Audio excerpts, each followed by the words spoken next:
Hoy quiero compartir con ustedes y que podamos estar en Primera de Timoteo.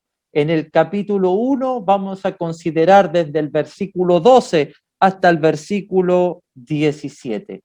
Primera de Timoteo, capítulo 1, desde el versículo 12 al versículo 17. Ese va a ser nuestro pasaje. Vamos a leer el texto bíblico.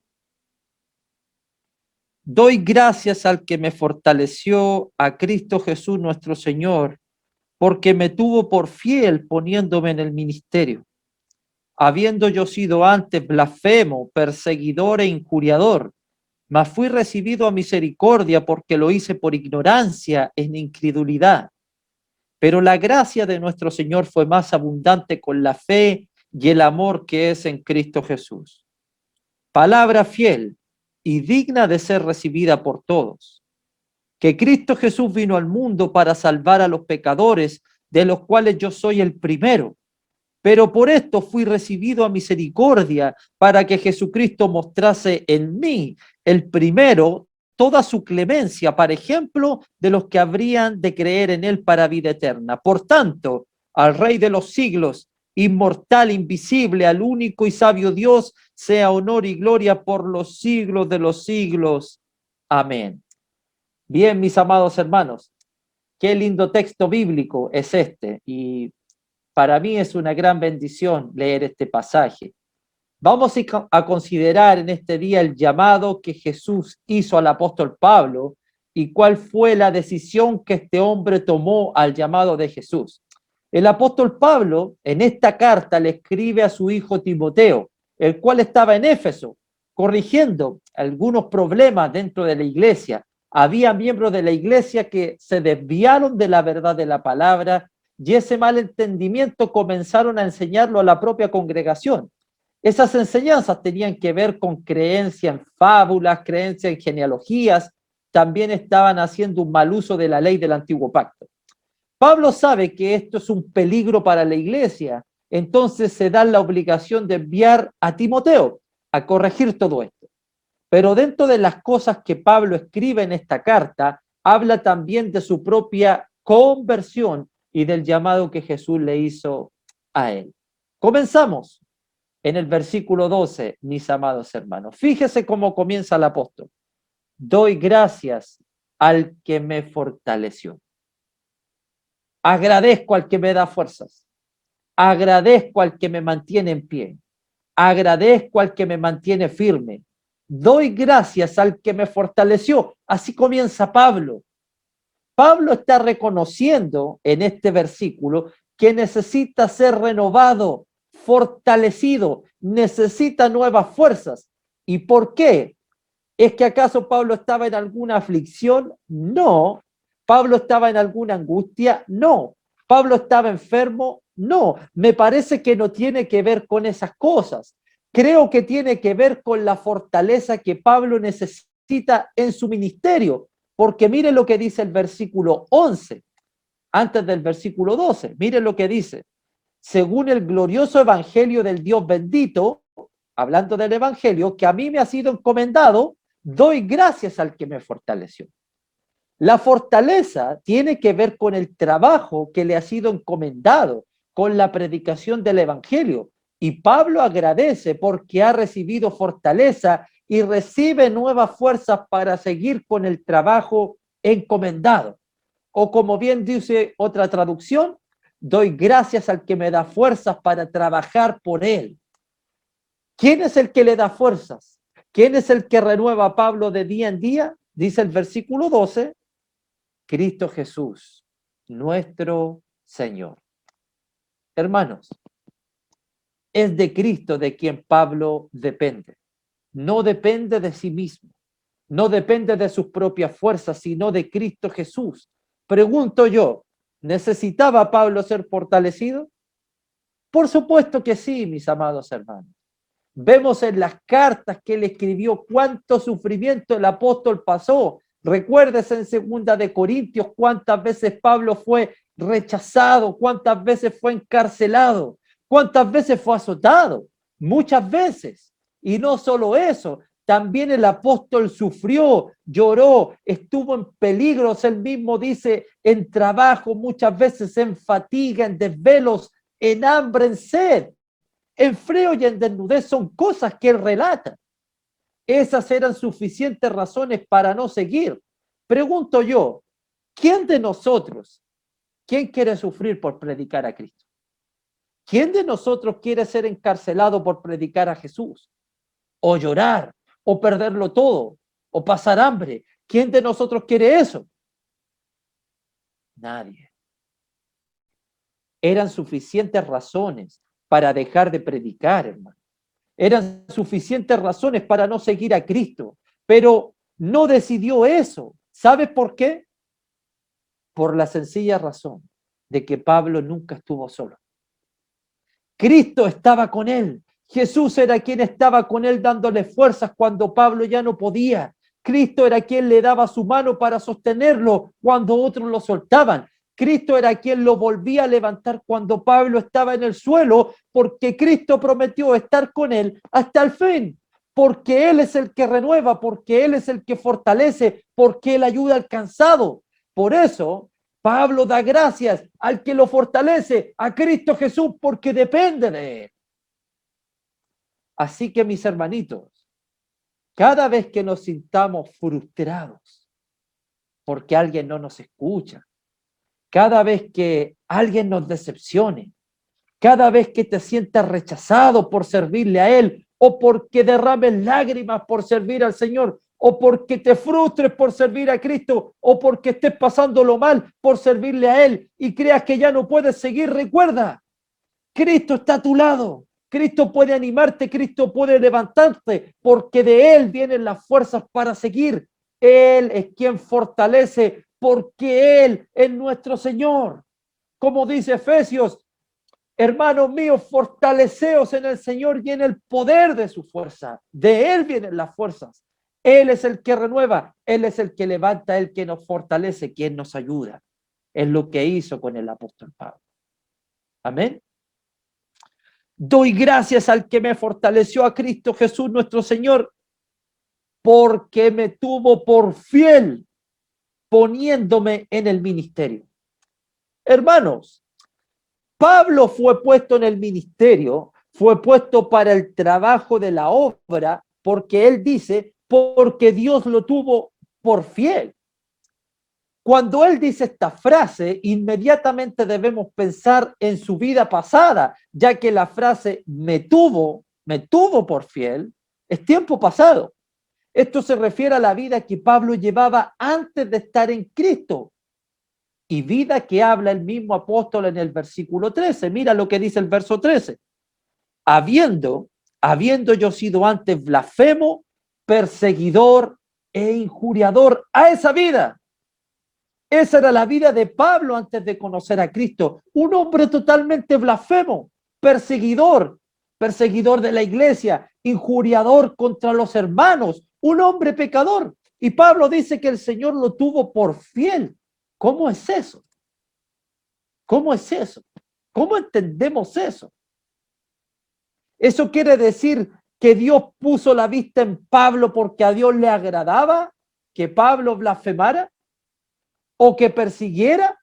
¿O que injuriara? ¿O que pecara? ¿A Dios le agradaba eso de Pablo? Por supuesto que no. Entonces, ¿cómo entendemos la frase aquí que Pablo fue puesto en el ministerio porque Dios lo tuvo por fiel? Si él era pecador, ¿por qué Dios lo tuvo por fiel? Esa es la pregunta.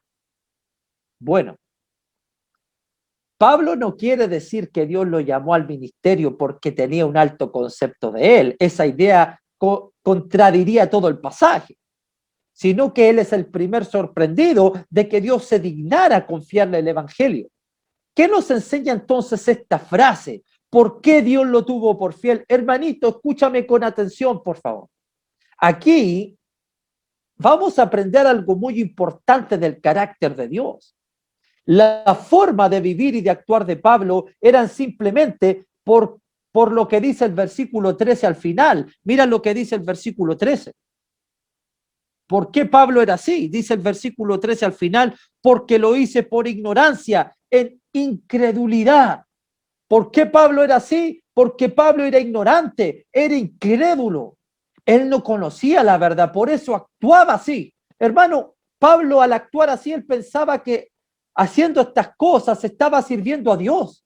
Nunca a Pablo se le pasó por la mente que el hablar en contra de Cristo era hablar contra Dios. Nunca pensó que perseguir a la iglesia era perseguir a Dios. Nunca pensó que violentar a los cristianos era violentar contra Dios. Al contrario, él pensaba que estaba sirviendo a Dios haciendo estas cosas. Dios sabía que Pablo era fiel a su forma equivocada de pensar, pero también sabía, hermanitos, que Pablo, al conocer la verdad y vivir en ella, mucho más fiel iba a ser.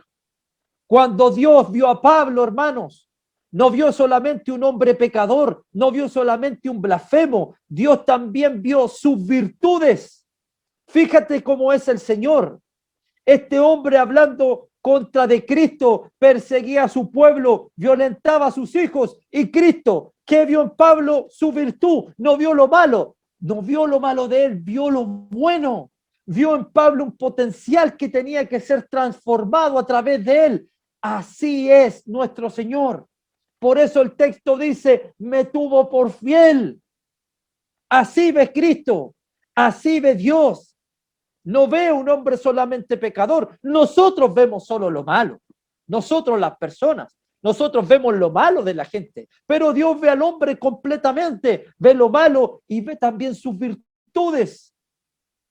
Por eso cuando Ananías vio a Pablo, ¿se recuerdan en la conversión de Pablo? Él le dijo, Señor, he oído de muchos acerca de este hombre, hablando de Pablo, cuántos males ha hecho a tus santos en Jerusalén, y aún aquí tiene autoridad de los principales sacerdotes para aprender a todos los que invocan tu nombre. Pero ¿qué le dice el Señor?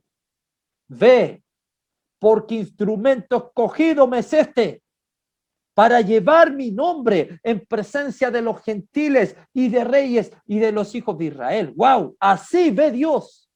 Así ve Dios, así vio Dios al apóstol Pablo. Y hermanitos, lo mismo también pasó con nosotros. Cuando el Señor nos llamó, no éramos diferentes a Pablo. También estábamos llenos de pecado, llenos de mentiras, llenos de odio, llenos de fornicaciones, llenos de blasfemias, llenos de envidia, llenos de toda maldad. Y el Señor pasó por alto todas estas cosas y vio en nosotros nuestras virtudes. Vio que en sus manos podemos ser fieles, dignos de confianza. Somos un potencial en las manos de Él. Esto es importante saberlo porque es probable que entre nosotros nos fallemos. Es probable que yo te falle, hermano. Y es probable que usted me falle a mí. Es probable que alguien de entre nosotros peque contra ti. Es probable que alguien nos decepcione. Pero antes de hacer juicio contra Él, antes de apuntarlo como pecador, piensa que también tiene virtudes, porque así fue el Señor con nosotros, ya que esas mismas virtudes pueden ayudarte a ti y a mí a crecer. Amén. Me tuvo por fiel poniéndome en el ministerio. Poniéndome en el ministerio. Dios vio las virtudes de Pablo. ¿Sabes para qué? Para darle el trabajo más lindo de todos. Trabajar para Él. Y me gusta la frase que ocupa Pablo, porque aunque era el trabajo que él realizaba, Pablo dice, el Señor me puso acá, poniéndome en el ministerio. En otras palabras, esto que yo hago no viene de mí, es gracias a mi Señor que me ha puesto aquí. La palabra ministerio en este pasaje, diaconía, servicio, no habla de su apostolado, habla de que Dios lo llamó a servir. O sea que Pablo está diciendo, Dios me puso aquí a pesar de mi pasado, a pesar de mis pecados, y me da fuerzas ¿para qué? Para servir a otros. Amén. Para servir. Que no se nos olvide esto. Estamos aquí porque Dios pasó por alto nuestros pecados, vio nuestras virtudes y nos da fuerzas. ¿Sabes para qué?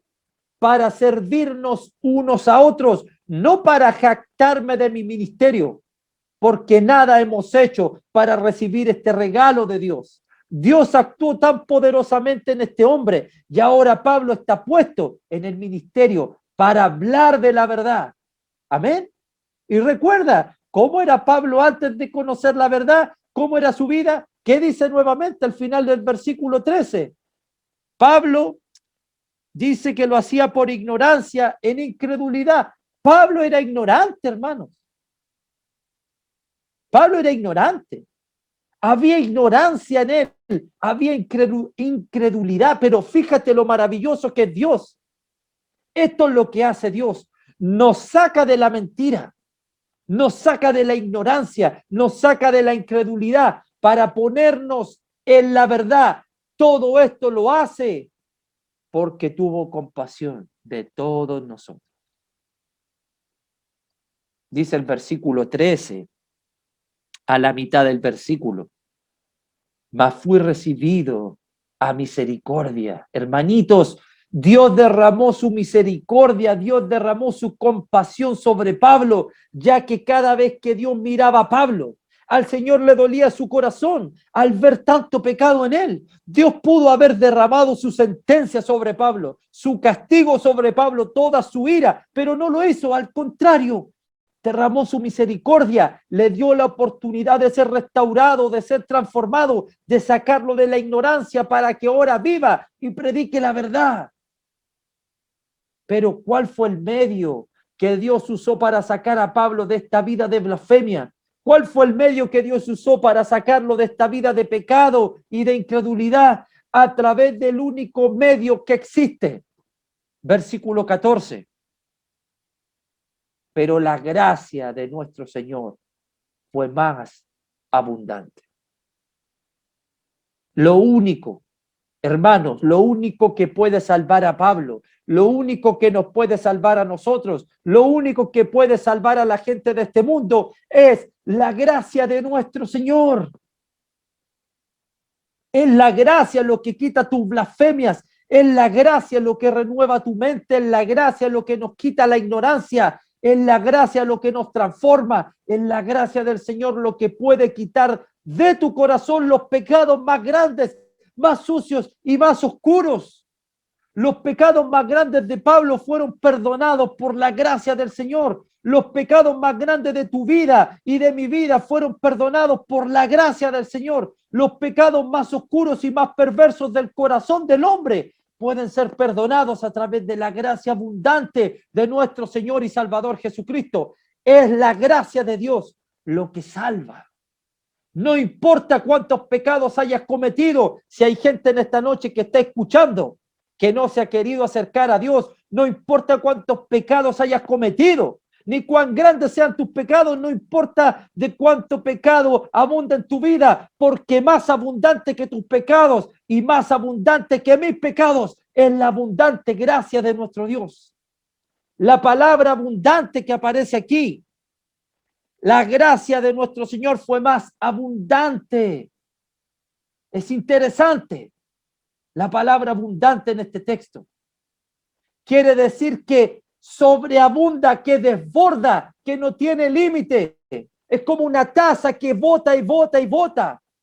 La gracia de nuestro Dios tiene esa particularidad, no tiene límite. Eso quiere decir que hay tanta gracia que puede cubrir todos los pecados, aún los más perversos, los más oscuros.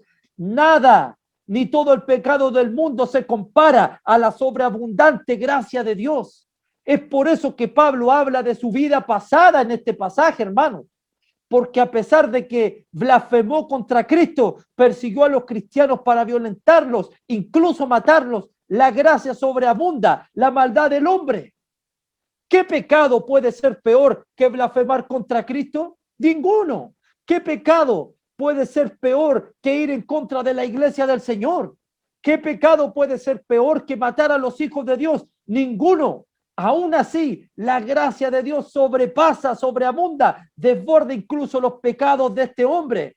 No existe ningún pecado que la gracia de Dios no pueda perdonar. Hermanos, es la gracia de Dios lo que hizo que Pablo llegara a ser su hijo. Es la gracia de Dios lo que hace que nosotros lleguemos a ser sus hijos. Hay una diferencia entre misericordia y gracia. Misericordia es lo que frena a Dios para no condenarnos. Le duele el corazón. La gracia es cómo Dios actúa para quitarnos de la condenación sin nosotros merecerlo. Dios no solamente siente pena o tristeza por alguien que está en pecado. Esta tristeza lo lleva a una acción, y esta acción de Dios con el hombre es sacarlo de su condición de pecado y transformarlo en una nueva criatura para él. Esto hace la gracia de Dios en nuestras vidas. Pero la gracia de nuestro Señor fue más abundante con la fe y el amor que es en Cristo Jesús, dice el versículo 14. La fe y el amor en este pasaje son nuestra respuesta, hermanos, a la gracia que recibimos de parte de Dios. O sea que la fe en mi vida va creciendo y el amor en mi vida va creciendo porque hemos recibido la gracia del Señor. Esa debe ser nuestra respuesta al recibir la gracia de Dios, crecer en fe y crecer en amor. Son respuestas a lo que Él hizo por nosotros. Además, dice el pasaje que esta fe y amor están en Cristo Jesús. El hecho de que la fe y el amor estén en Cristo muestra con toda claridad que no se trata de cualidades humanas, sino de ejemplos vivos de que la gracia actúa en las personas. El hecho de que la fe y el amor crezcan en nuestra vida son muestras visibles de una relación viva con nuestro Salvador. Al final, hermanos, somos lo que somos por la gracia de Dios. Y nuestro crecimiento es la respuesta a esa gracia recibida. Amén. Es la respuesta. Tu fe, tu amor, mi fe, mi amor, debe crecer en respuesta a la gracia de Dios. Versículo 15. Palabra fiel y digna de ser recibida por todos. Para mí es interesante esta frase, porque precisamente este es el problema que Timoteo debe atacar en la iglesia de Éfeso. Hay hermanos enseñando falsas doctrinas, usando sus propias palabras, su propio mensaje, totalmente opuesto a lo que Pablo le escribe a Timoteo. Porque el mensaje que Pablo escribe y que Timoteo debe entregar a la iglesia es palabra fiel. De hecho, lo dice 3 veces en la carta. También lo dice el capítulo 3, versículo 1, dice palabra fiel. Y el capítulo 4, verso 9, también nos dice palabra fiel es esta y digna de ser recibida por todos. 3 veces lo dice en la carta. ¿Por qué palabra fiel? Porque el mensaje que Pablo está entregando no es de él. Este mensaje es el que Dios le ha entregado. Por eso es digna de ser recibida por todos, porque la palabra es de Dios. En palabras simples, Pablo le está escribiendo a Timoteo: hijo, corrige las falsas enseñanzas, no permitas que nadie engañe a los hermanos, porque lo que te he dicho, lo que te voy a decir, es la verdad que proviene de Dios y que todos deben saber. ¿Cuál es esta verdad que todos deben saber? ¿Cuál es esta palabra digna, fiel y digna de ser recibida por todos? Escuche esto. Versículo 15. Esta es la palabra fiel, digna de ser recibida por todos. Que Cristo Jesús vino al mundo para salvar a los pecadores. Amados hermanos,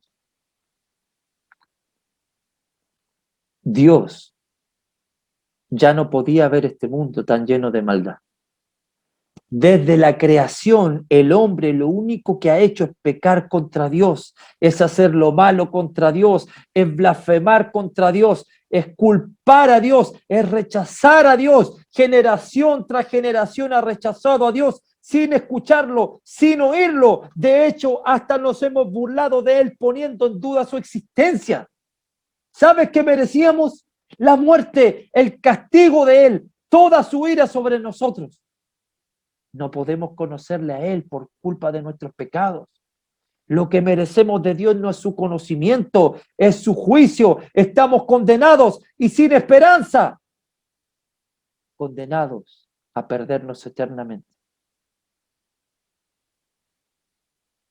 Excepto por una cosa. Que Cristo Jesús vino al mundo para salvar a los pecadores.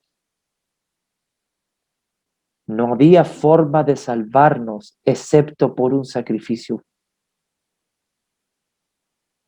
El padre pregunta al hijo, ¿puedes? Y el hijo responde, puedo. Y cargó con la ira de Dios y la maldición por nosotros. Cada golpe que él recibió, cada escupo, cada latigazo, cada burla, cada clavo, cada insulto, lo hizo para salvarnos a nosotros, los pecadores, porque para eso vino al mundo.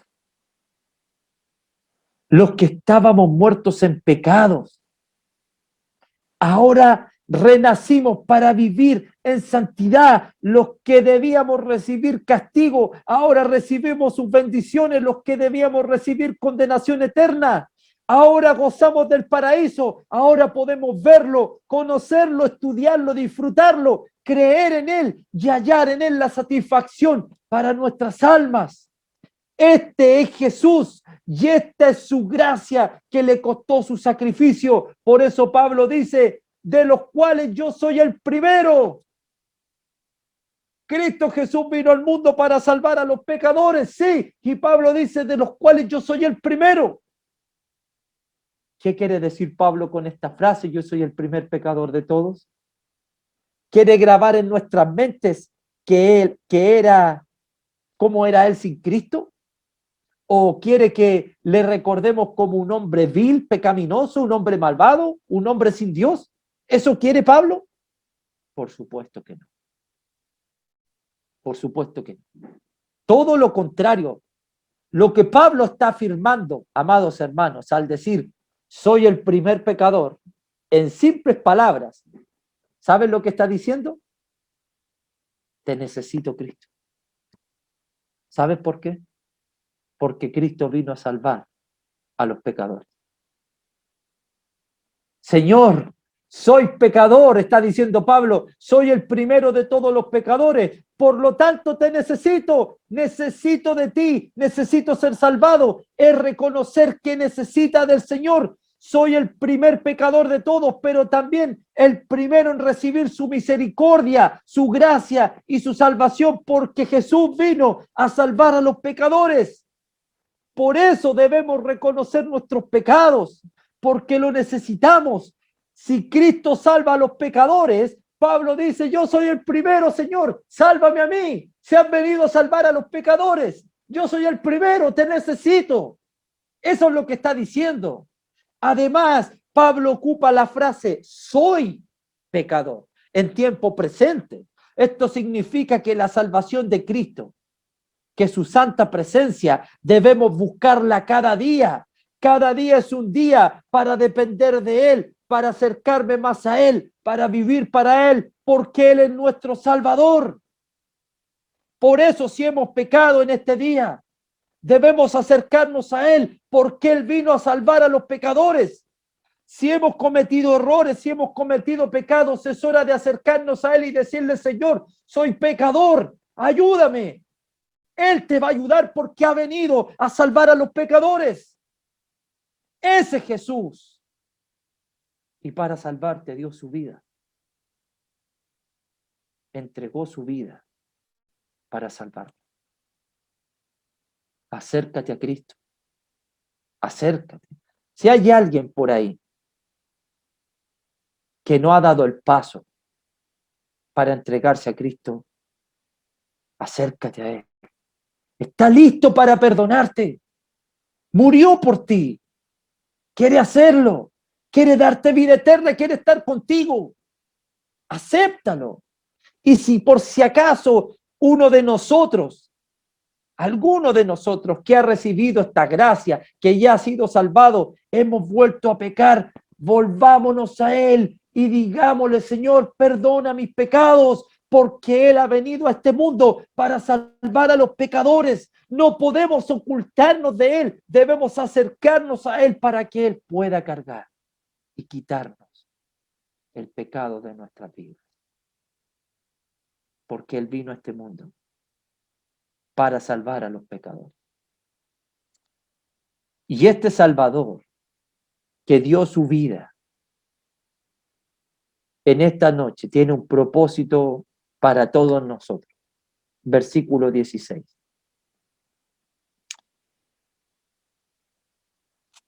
Dice el pasaje: pero por esto fui recibido a misericordia, para que Jesucristo mostrase en mí el primero toda su clemencia para ejemplo de los que habrían de creer en Él para vida eterna. Hermanitos, hemos recibido su misericordia, hemos recibido su gracia, según versículos 13 y 14.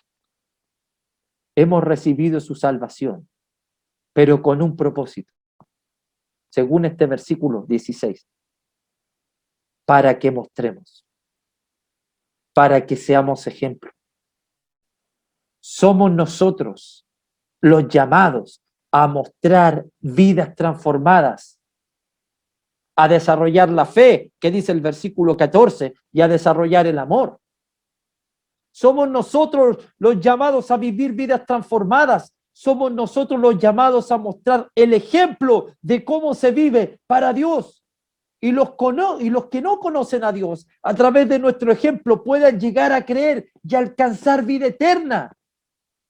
Hermanitos, eso es lo que dice el pasaje. Pero por esto fuiste recibido a misericordia, para que Jesucristo mostrase en mí el primero toda su clemencia para ejemplo de los que habrían de creer en Él para vida eterna. Tu ejemplo y mi ejemplo, Dios lo va a utilizar para llamar a muchos más, para alcanzar misericordia, para que alcancen la gracia, para alcanzar vida eterna. Tú debes ser ejemplo hoy día, creciendo en fe, creciendo en amor, creciendo en conducta. Somos llamados a ser ejemplo. Jesucristo se sacrificó por ti para sacarte del pecado, para salvarte del pecado, para darte vida eterna. Pero ahora que te ha dado vida eterna, quiere que tú muestres a través de tu vida tu ejemplo para que otros también puedan alcanzar esa vida eterna que a ti te ha dado. Hermano, por eso Pablo dice: soy pecador, no porque viva en pecado, sino para recordar de dónde fue rescatado, ya que para salir de esa condición Dios debió derramar sobre él toda su misericordia, toda su gracia, y dice este versículo, toda su clemencia, prolongadamente, por mucho tiempo, por un largo proceso, estuvo Dios aguantándonos largamente. Eso es clemencia. Nos aguantó por tanto tiempo. Derramó su misericordia, nos salvó a través de su gracia, para que ahora nosotros seamos ejemplo. Nuestra respuesta a lo que Dios ha hecho por nosotros es mostrar cómo vive un salvado por el Señor y ser ejemplo para que otros también se salven. No te olvides de esto. Hemos sido recibidos a misericordia para que Jesucristo muestre en ti y en mí, y para que seas ejemplo de los que han de creer. Amén. Somos ejemplo, hermano. Somos ejemplo. Debes vivir como ejemplo. en todo, en cualquier lugar, en tu casa, en el trabajo, en el estudio, en el día a día. Debemos ser ejemplo. Debemos ser ejemplo. Cuando la iglesia se reúne es fácil ser ejemplo, porque estamos reunidos entre cristianos. Es fácil ser un buen hermano ahí, sí, pero este pasaje abarca más que eso. Ser ejemplo en toda tu vida. Cómo te conduces en el día a día. Cómo te ven tus compañeros de trabajo. Cómo te ven tus compañeros de estudio. Cómo te ven en la calle. Cómo te ven tus vecinos. Cómo te ve la gente. ¿Qué ven en ti las personas? ¿Qué ven en mí las personas? A Jesucristo le costó la vida, hermano, sacarnos de donde estábamos, para salvarnos, pero no para que nos quedemos así, para que desarrollemos fe, para que desarrollemos amor y para que seamos ejemplos para que otros puedan creer y alcanzar también esta salvación. Tu vida, hermanito, tu vida, tu propia vida es el gran mensaje de Dios para muchos. Amén. Yo no sé cuántos de nosotros aquí tenemos el don de predicar. Tal vez muchos, tal vez pocos, no importa. Quizás alguno de nosotros no tiene el don de predicar, es probable. Pero este pasaje no está enseñando a ser ejemplo con nuestras palabras. Tu vida es la predicación más grande para que otros puedan alcanzar la salvación de nuestro Dios. Amén. Sé ejemplo, porque Jesucristo fue clemente contigo por mucho tiempo. Sé ejemplo, porque Jesús se dolió en el corazón vernos así. Sé ejemplo, porque Jesucristo murió por nosotros para salvarnos. Yo ahora debo decidir ser ejemplo, crecer en fe y en amor para que otros puedan también alcanzar esta misericordia, esta clemencia y esta gracia de Dios. Amén. Versículo 17, para terminar. Por tanto, por esta razón, por todo lo que hemos hablado, por tanto, al Rey de los siglos, inmortal, invisible, al único y sabio Dios, sea honor y gloria por los siglos de los siglos. Amén. Hermanos, si has recibido la gracia, si Cristo se sacrificó por ti, si Cristo se sacrificó por nosotros, este texto, ¿sabes qué nos dice? Hónralo, démosle honor, glorifiquémoslo, honrémoslo a través de nuestras vidas. Dale honor al Señor, dale gloria al Señor a través de tu vida. No solo lo digamos, vivámoslo. Dale honor y gloria, honra a nuestro Señor, al inmortal, al invisible, al sabio, al único Dios, al Rey de este siglo. Dale honor y gloria a través de tu vida. Muestra tu vida como un ejemplo. Mira lo que vas a hacer en este texto. A través de tu vida vas a mostrar a otros para que ellos puedan alcanzar también salvación, pero a la vez vas a estar dando honor y gloria al invisible, al inmortal, al Rey de los siglos, al único y sabio Dios. Amén. Ejemplo, ejemplo para otros. Honor y gloria por los siglos de los siglos. Honor y gloria por los siglos de los siglos. ¿Cómo podemos dar honor y gloria por los siglos de los siglos? ¿Es que acaso vamos a vivir en este mundo eternamente? No, ¿verdad? La eternidad es para cuando vivamos con nuestro Dios. Pero ¿cómo podemos dar honor y gloria por los siglos de los siglos? ¿Sabes cómo, mi hermanito, mi hermanita? Enséñale a tus hijos a dar honor y gloria a Dios.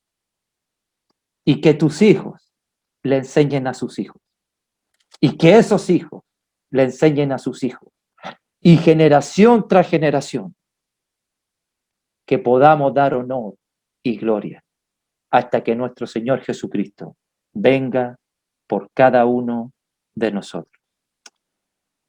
Esperemos ese día con ansias, esperemos ese día con ansias, donde ya no le vas a dar honor invisiblemente, vamos a darle honor cara a cara.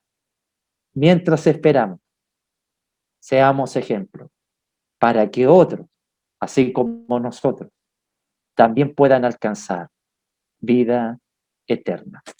Amados hermanos, agradezco la invitación y que nuestro Dios les bendiga grandemente. Un gran abrazo y un beso a cada uno de ustedes. Dios me los bendiga.